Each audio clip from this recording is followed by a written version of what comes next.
When a manager receives feedback that they need to elevate their executive presence, the first question that they come to me for and ask is, what does that mean exactly?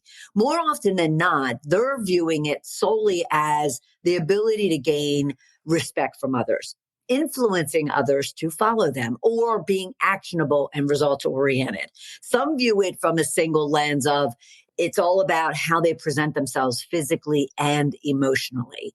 Now, it's all of that, but it's also so much more. It's all about the mindset, behavior, and leadership style of an individual. It's about their ability to empower, inspire, motivate, and influence trust, engagement, and ultimately outcomes from those around them. So we will be diving into all of it. So you're focused on the right thing before you even receive feedback that you need to elevate your executive presence, or maybe you've received it and you want to understand exactly what you need to be doing in order to address it and be successful in your work and in your life. So stay with us. Welcome to Shedding the Corporate Bitch, the podcast that transforms female corporate executives into powerhouse leaders by showing them how to shed the challenges and overwhelm, along with any fear, insecurity, self-doubt, and negativity holding them back.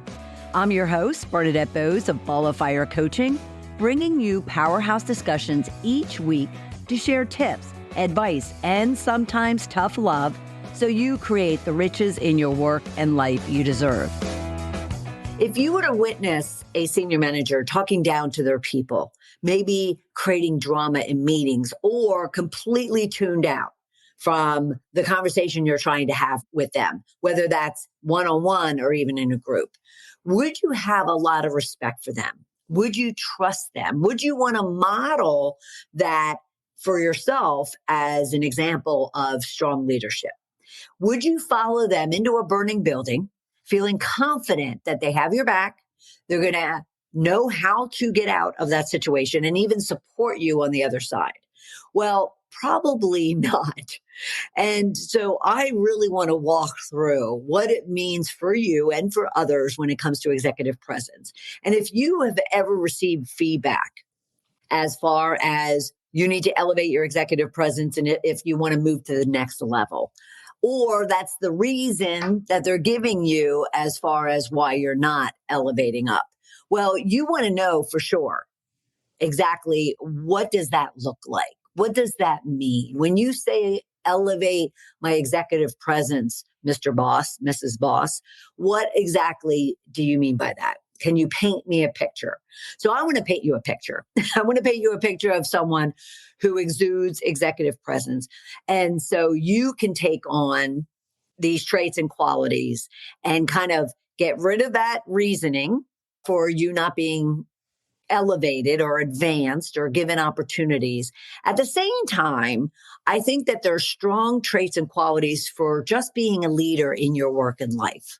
So let's look at it for both the reason of career advancement, but also let's look at it as these are traits and qualities that any leader should have in their home and in the workplace. All right, the first one would be confidence. Someone with executive presence is confident. They know themselves well enough to project the fact that they believe in their skill, they believe in their intelligence, they believe in their capability, they believe in their talent and expertise and experiences, and they feel very self-assured that even if they don't, and even if they aren't an expert and they don't know everything, that they're confident that they can learn it. They're confident that they're teachable, coachable, and they convey that very easily just by the way they go about dealing with issues, handling conflict, making decisions, communicating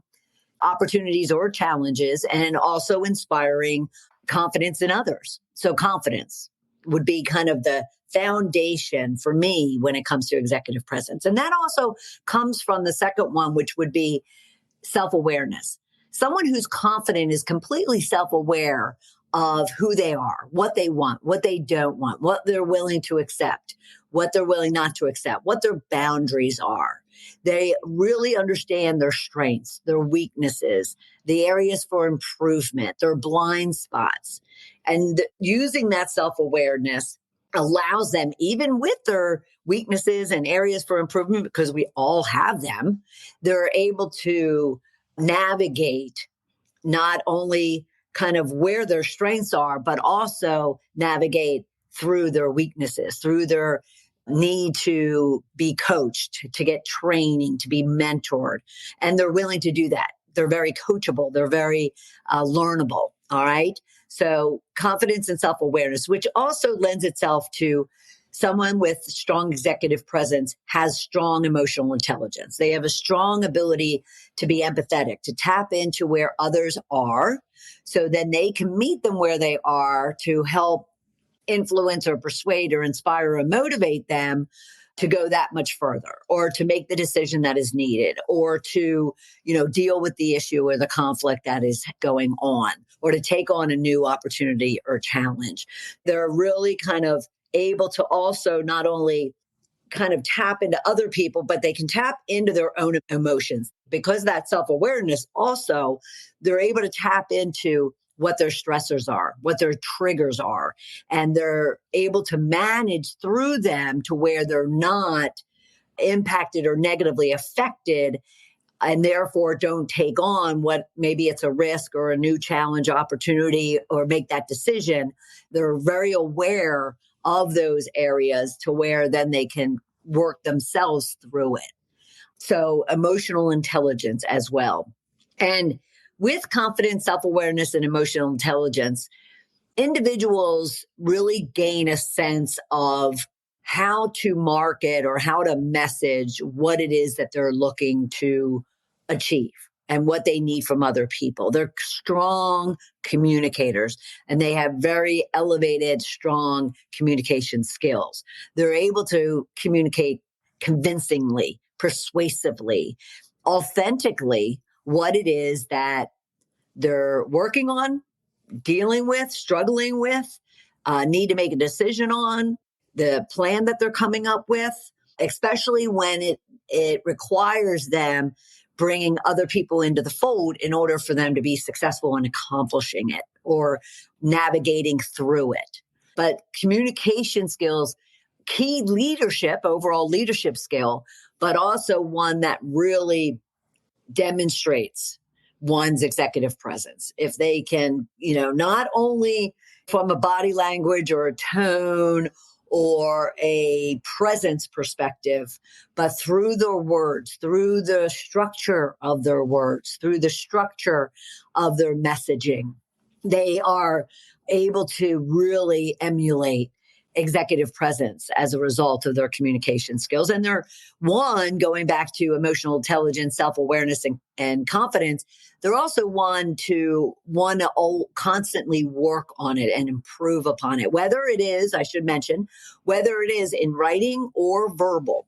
But remember, body language speaks volumes, tone speaks volumes, energy, behavior speaks volumes to individuals. And as I mentioned at the beginning, if you've ever had, someone, a senior manager who talks down to people or who totally, looks like they're tuned out or they're not paying attention or they're multitasking or they're creating drama, all of that, whether that's verbal or written or body language or tone, all of that comes into play when it comes to executive presence. Those individuals also are strategic thinkers and planners.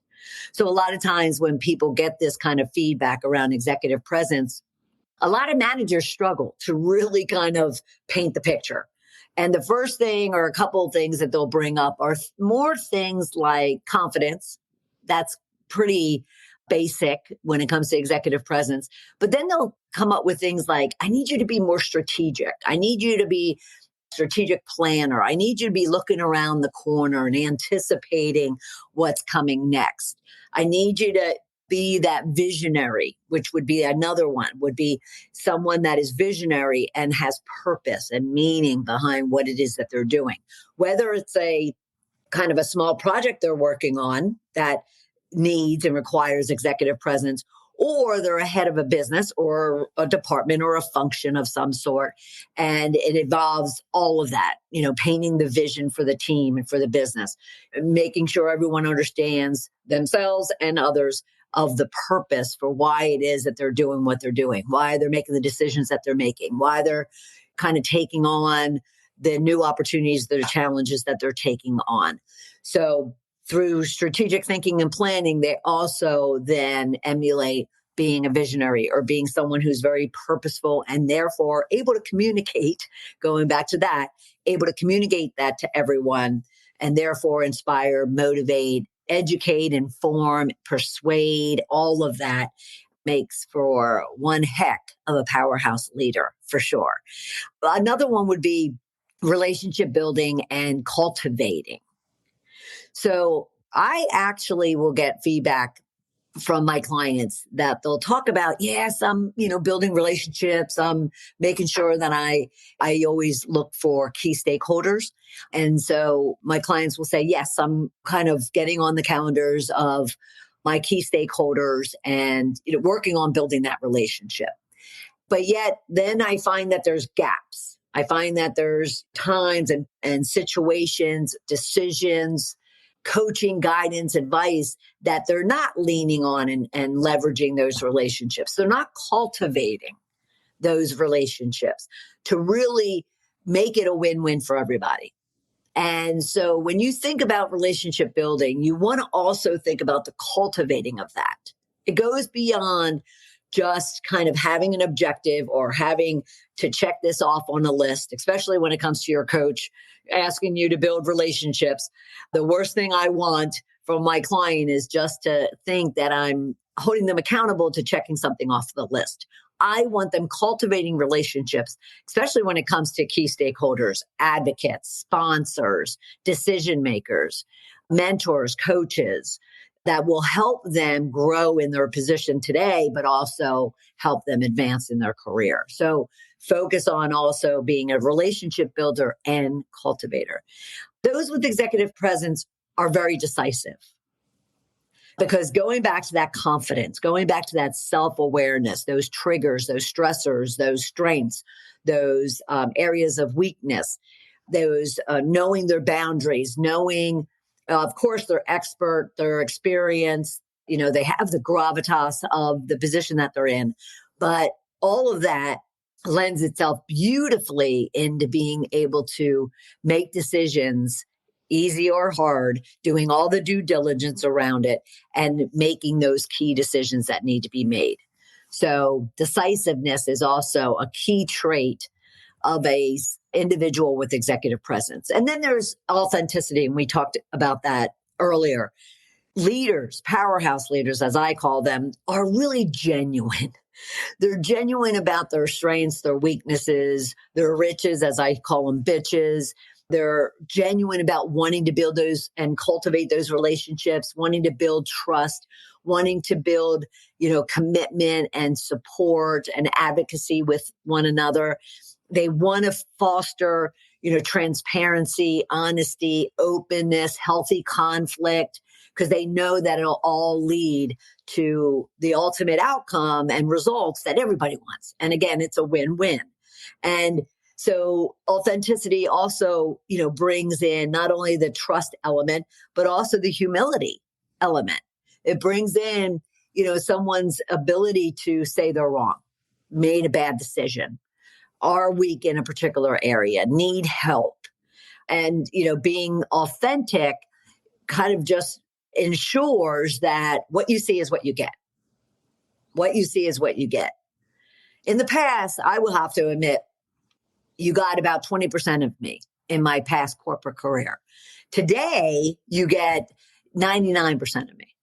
There's a certain percentage you need to keep to yourself. But authenticity, you want people that are authentic and they want you to be authentic.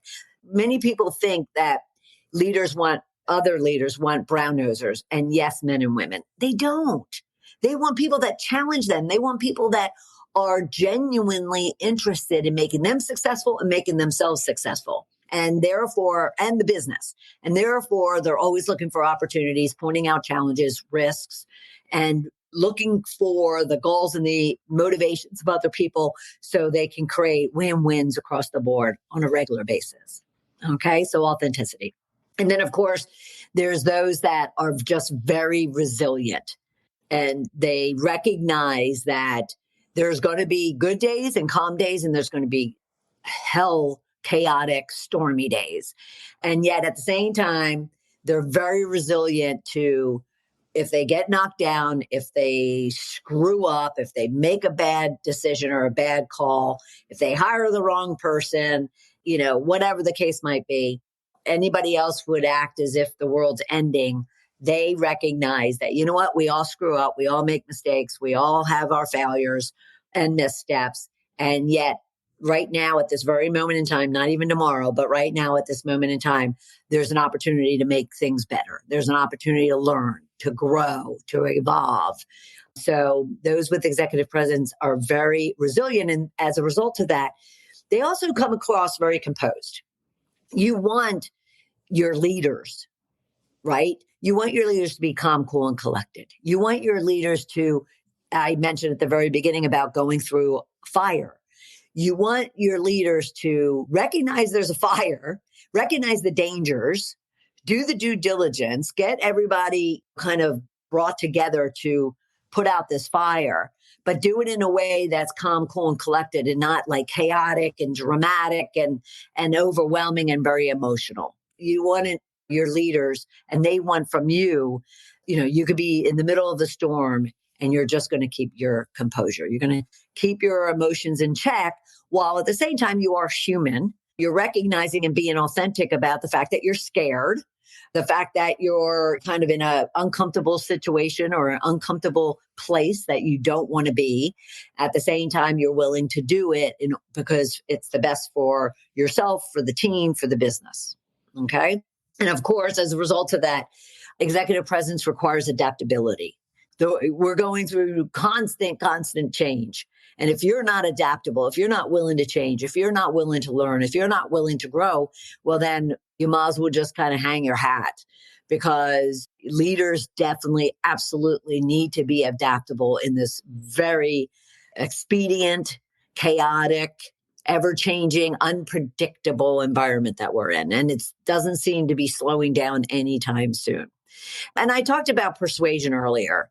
Through communication, through someone's communication skills, they're able to clearly lay out their message, their business case, their decision-making process, whatever, and able to persuade others through that messaging, through that structuring, so to speak. But persuasion and someone who is persuasive emotes executive presence. And lastly, of course, I can't go without mentioning, at the beginning, I had said that some look into a solo lens, that executive presence is about whether or not I'm wearing the right clothes and I drive the right car and I'm, in the right seat at the table and my posture's right, my tone is good. And trust me, I was that person too. That energy was about 90%. And 10%, was the expertise and the skill and the adaptability and the authenticity and the composure and the resilience and the confidence and everything else we've been talking about. I want you to flip it.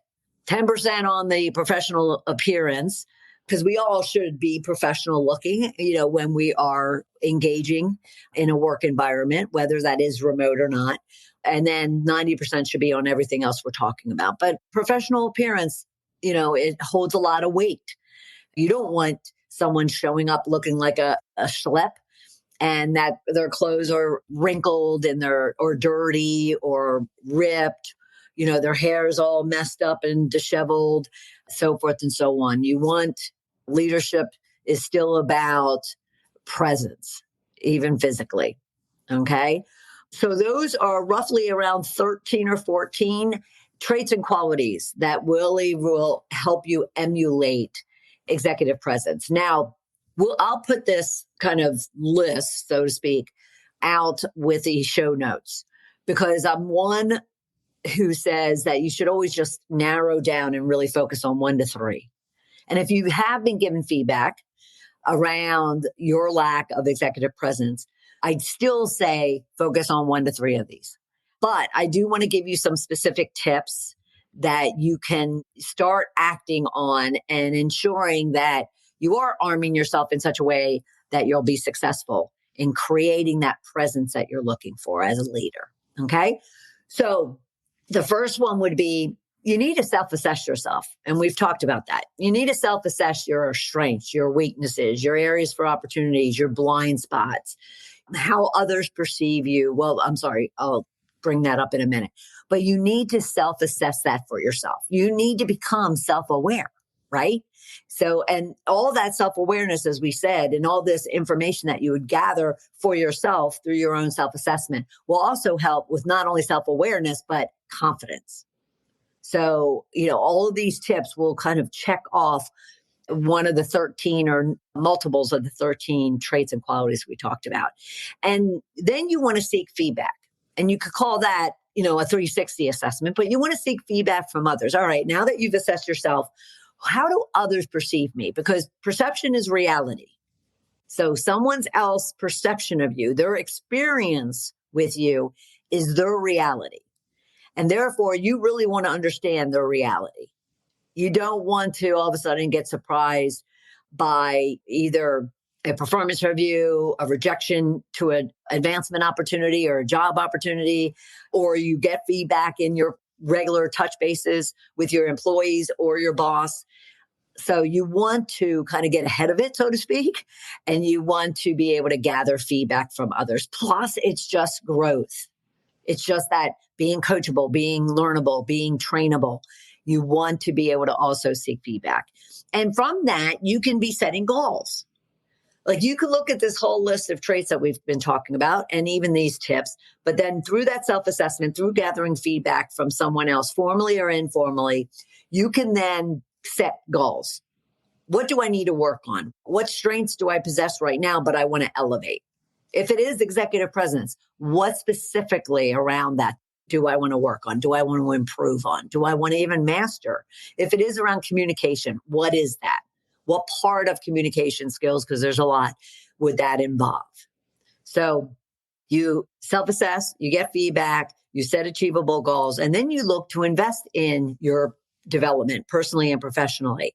You invest, whether that's through training, through coaching, through mentoring, through those feedback sessions and self-assessments, but you really ensure through books, I can't overlook that, books, videos, you don't want to ever not be learning and growing and working on your own personal and professional growth. Another one would be work on those communication skills, and the number one thing I would tell people, especially from an executive presence perspective, is become that strategic communicator. Now, what does that mean? And I'm going to make this brief because it could be a session in itself or an episode in itself.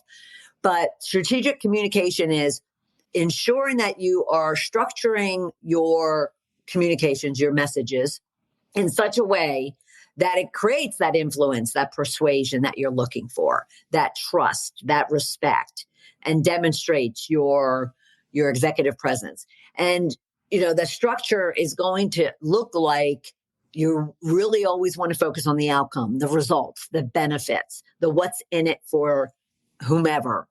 And then you can get into the how-to and all the details and all the minutia underneath it.